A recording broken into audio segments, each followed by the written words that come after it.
dio a calle Monte de Piedad con la fundación de la institución de Pedro Romero de Terreros. Pero chicos, cuando hablamos de empedrar una calle en el centro histórico de la Ciudad de México, no estamos hablando de cualquier cosa. En realidad esta es una hazaña importante porque la mayoría de las calles que vamos a recorrer esta tarde eran originalmente parte de un lago. Así es, la Ciudad de México es sí, de verdad, un lago. La Ciudad de México está construida en un espacio geográfico conocido como la Cuenca del Valle de México, que está rodeado por varias montañas y volcanes que se formaron hace millones de años.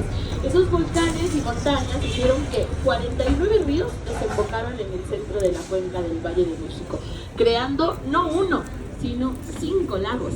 Hacia el sur estaban los lagos de Xochimilco y Chalco. En el centro estaba el más grande de todos, el lago de Texcoco. Y hacia el norte estaban los lagos de Xaltocan y Zumpango. Estos últimos dos eran de agua salobre, es decir, esa agua no se podía beber. Pero chicos, para el siglo XIV, en la cuenca del Valle de México ya se habían logrado asentar cerca de 10 civilizaciones que habían levantado aquí grandes imperios. Una de las ciudades más famosas, más representativas de la cuenca del Valle, el pueblo mexica, que fundaron el centro de la Ciudad de México, Tenochtitlán, en el centro del lago de Texcoco, donde encontraron la señal que, según el Códice Burburini, el dios Quetzalcóatl le había dado a los mexicas, un ave parada sobre un nopal. Pero voy a hacer una pausa en esta historia porque ya llegamos a la segunda plaza más importante del centro histórico, la Plaza de Santo Domingo. A su izquierda tenemos la antigua aduana de la Nueva España, que desde 1921 se convirtió en la sede de la recién fundada Secretaría de Educación Pública. Al frente del tranvía, del otro lado, el Templo de Santo Domingo.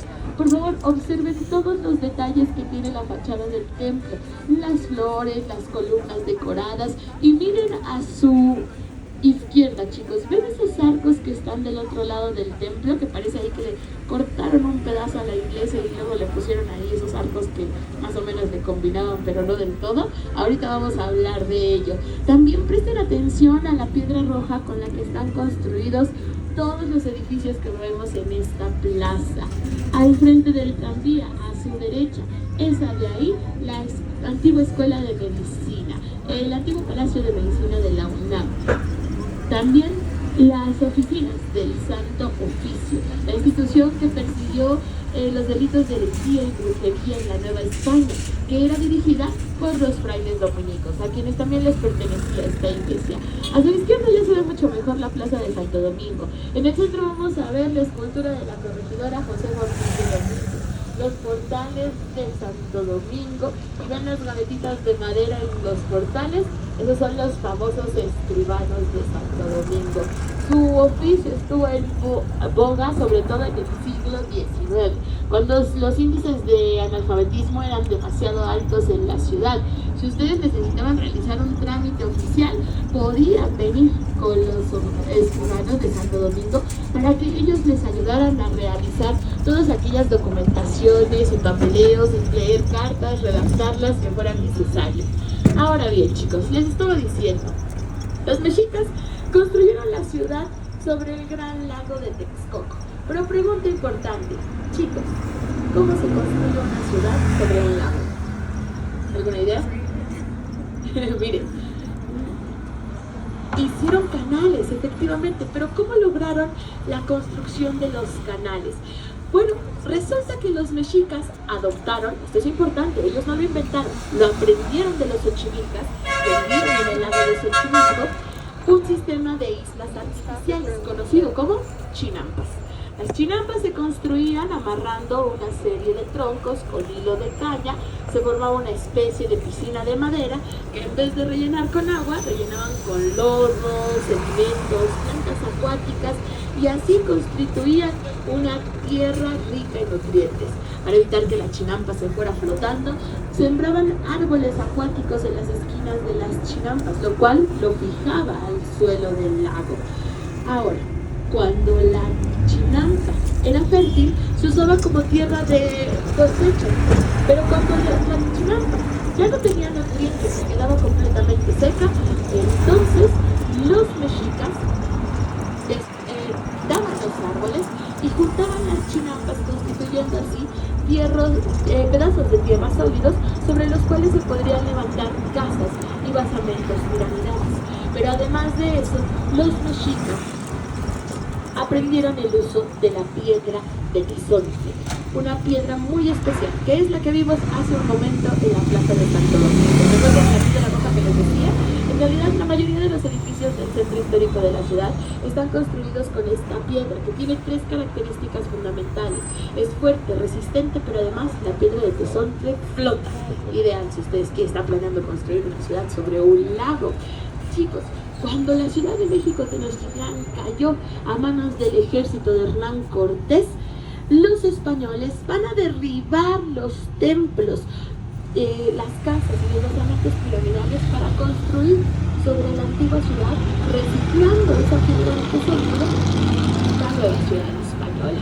Observen los templos más antiguos de la ciudad, como el de San Lorenzo, Diácono y Mártir, que es el que tienen al frente a su izquierda. Este templo, sabemos, data de 1598, solo que este no es el templo original. Esta es una reconstrucción que se hizo luego de que el original se incendiara. Pero vieron cómo la piedra con la que está construida la iglesia era bastante irregular. No son estos cuadros perfectos, porque les decía, se reciclaba la piedra de tezontle. Esto con la intención de ahorrar dinero en las construcciones, pero también de aprovechar los materiales que ya se tenían a la mano. Ahora, este templo de San Lorenzo, Diácono y Mártir es sobre todo famoso porque en su interior resguarda unos vitrales, obra de Matthias Goeritz, un artista alemán que al migrar a la Ciudad de México se quedó completamente enamorado del país y decidió nacionalizarse. Su hijo fue discípulo del arquitecto Luis Barragán y participó con él en varios proyectos en el estado de Jalisco. Ahora bien, no solo los españoles van a aprender el uso de la piedra de tezontle, también van a traer los estilos artísticos del momento en Europa. Es así que a nosotros llegó el barroco.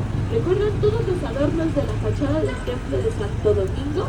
Esta fachada está construida en estilo barroco. ¿Qué es el estilo barroco? Un estilo artístico que se caracteriza sobre todo por estar muy detallado en sus adornos.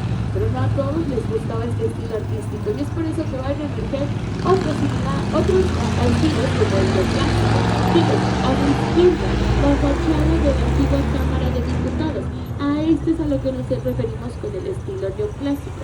Este estilo arquitectónico buscó volver a los valores estéticos de los griegos y los romanos. Y por eso tenemos esas largas columnas con pocos adornos que sostienen ese frontón triangular y que parece que estamos viendo el panteón romano. Pero en vez de tener a los dioses del Olimpo en el frontón, va a haber un relieve de la ley y la justicia. También se percataron de cómo este edificio tenía la entrada en la esquina de la calle.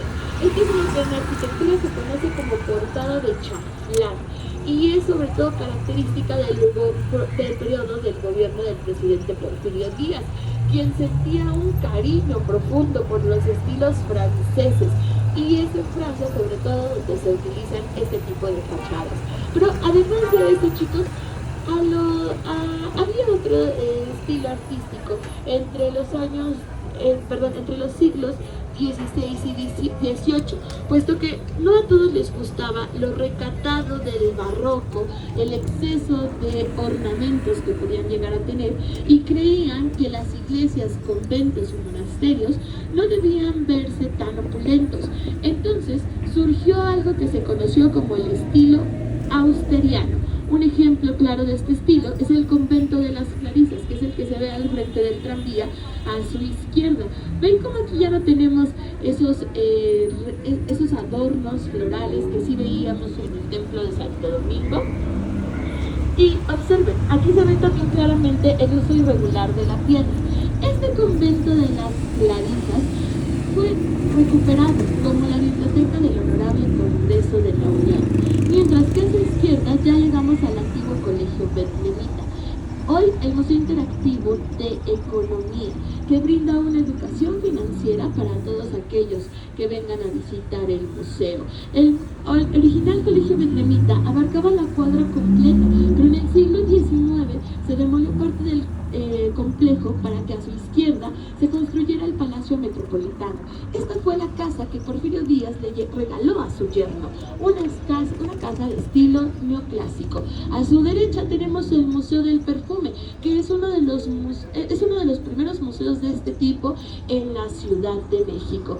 Y a su izquierda, ven que les decía que el Colegio Betlemita abarcaba toda la cuadra. Bueno, esta era la antigua capilla del Colegio Betlemita, que también fue donde Filomeno Mata colocó su imprenta. Filomeno Mata fue uno de los críticos más acérrimos del gobierno del presidente Porfirio Díaz.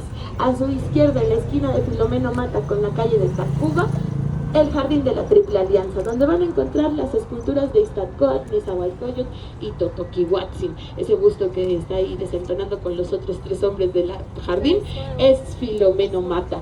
Estas esculturas se fundieron para una exposición en París en 1892. A un costado del jardín, el Museo de las Fuerzas Armadas Mexicanas. Y chicos, la calle sobre la cual nos encontramos, la famosa calle de Tacuba, es solo una parte de la que originalmente era conocida como la Calzada de Tlacopan, una de las calles más antiguas porque data de la época prehispánica. Esta larga avenida medía 6.6 kilómetros de largo y era uno de los conectores de la Ciudad de México con el resto del continente. Mientras que llegamos a la Plaza Manuel Tolsa. Esta plaza recibe su nombre por el arquitecto valenciano Manuel Tolsa. Chicos, resulta que tras la caída de la Ciudad de México Tenochtitlán, la ciudad había quedado...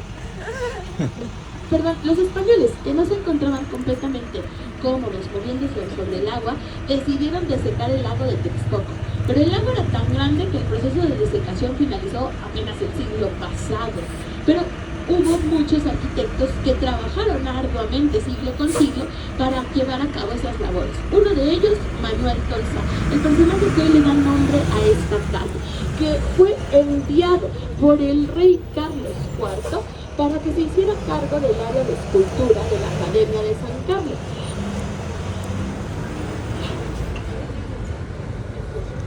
Chicos, al frente del tranvía a su derecha, ese que vemos ahí es Carlos IV. Esta es la escultura ecuestre de Carlos IV, hecha por el arquitecto Manuel Tolsa.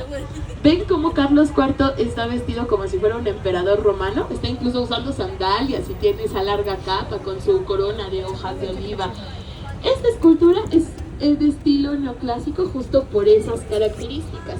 Es considerada una de las 3 mejores en su tipo en el mundo.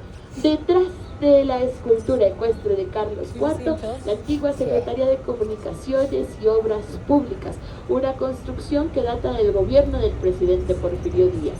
Y a su izquierda, el Palacio de Minería, que chicos, por favor, presten atención al lobby del Palacio de Minería, que también es obra de Manuel Tolsa. ¿Ven esas rocas grandotas de ahí? Es una de las colecciones de meteoritos más grandes en el mundo. Están aquí desde 1893. 3 de ellos fueron hallados en el estado de Chihuahua y uno de ellos en Zacatecas. Ahora, chicos, la antigua Secretaría de Comunicaciones y Obras Públicas, les decía, es un edificio que data del gobierno del presidente Porfirio Díaz. En las entradas hay 2 águilas, ¿sí las alcanzan a ver? Esas águilas se parecen a la del escudo nacional, pero es un poco distinta, porque esta la estamos viendo de frente. Es un águila republicana. El edificio era parte del proyecto modernizador de las comunicaciones que tenía el presidente Porfirio Díaz. Es por ello que aquí también vamos a encontrar el Museo del Telégrafo. Ese museo es